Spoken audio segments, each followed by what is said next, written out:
Joining us now from the ABC thriller Wicked City, two of the stars, Ed Westwick and Erika Christensen. Thank you for joining us. And let me begin with you, Ed. Set up the premise of this series for us. Absolutely. So it's 1982 on the Sunset Strip in Los Angeles, and there is a serial killer on the loose, played by me. The police are obviously after him, trying to hunt him down and find out what's going on, who's responsible. And that is the overall backdrop. Within that you have several other characters, one of course played by Erika, who plays Betty Beaumontaine, who is so much to my character. At first, she appears to be a victim, but escapes that fate, is allowed to survive, and becomes something entirely different, and an amazing relationship ensues, shall we say. Basically, Erika, you get drawn into all of this. Is it instantaneous, or does it take some time through the episodes? It's not instantaneous at all. It's so interesting. It's my favorite part of this character, is where you've met her at the outset as a nurse and single mom, and then where is she going and how quickly does she get there, and how does she get there? Kent draws her in and poses as the perfect man for her, and then she's particularly susceptible to him being charmed by him because she has not been treated well by men pretty much ever in her life, and she does have some slight sadistic tendencies, I guess, too, we discover in the pilot. But yeah, she falls in love with this man, and then he brings her in bit by bit and keeps pushing and seeing how far he can take things, and she's just always drawn back to him, whether it's purely attraction or like I was saying, you know, he presents this aspect of himself that is respectful and nurturing, and these wonderful qualities that she's never had in a relationship before. You were drawn into the web. Ed, tell us what spoke to you when you first saw the script. What made you say, yeah, this serial killer thing is for me? I just found it to be exhilarating. It was compelling. Everything, it was new territory. It was all of those things, and I was just like, I knew it was going to be a challenge. I knew it was going to be something that was going to be very new for me. It seemed like it was taking a lot of risks, and it is. And I wanted to be part of something that was going to do that, because I knew that would be an exciting thing as well. So, I mean, all of those reasons there are the reason why I wanted to have a crack at this, and I have not been disappointed in any way. And Erika, we're used to you in certain kinds of roles, like the one you just came off of in Parenthood. It's Erika. What made you want to portray this character?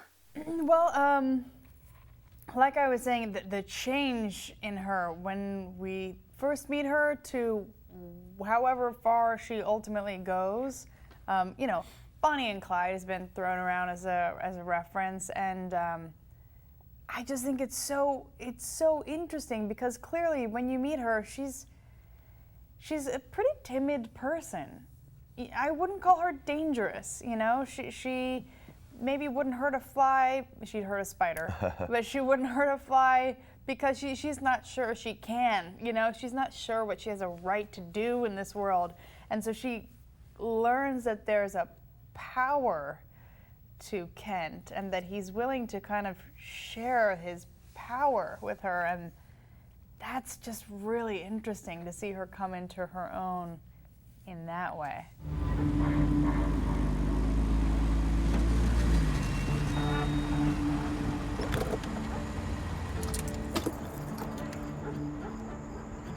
I don't feel good about this. It's okay. You'll see.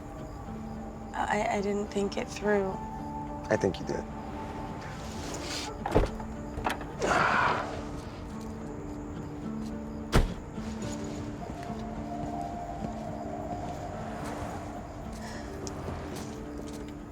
What are you feeling right now?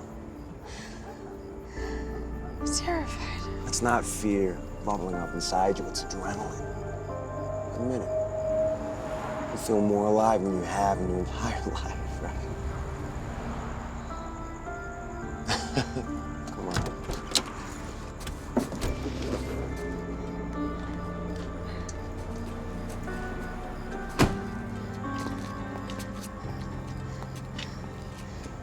There's no turning back now.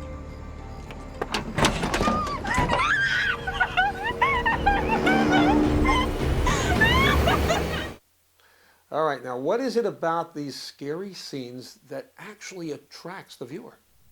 And it's the adrenaline Yeah, rush, I mean, there's right? a thrill, isn't there, to being taken out of your comfort zone, definitely. And ultimately, you are safe because it's just on the television.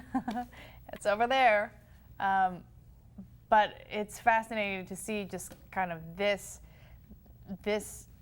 element of human behavior, you know, like looking under a rock at like what is actually happening with these kinds of people. And what kind of research did you guys do? If you did do research, did you look back into film clips from the 80s, news reports and such? Was there that research component? Yeah, of course. Yeah, there was, but it wasn't so much that it was the 80s. It was more that it was kind of, who are these people, you know? And I looked at, you know, found interviews of Ted Bundy's and, you know, his charm and his ability to manipulate and seduce whoever it was, whether it was a courtroom, whether it was, you know, the victims, or whether it was an interviewer. That was something that resonated with me and that I could see was a similarity that Kent possessed as well. So there was that, and then kind of general information about people who are like this and how their minds may work and things like that. But yeah, there was definitely a lot to look into.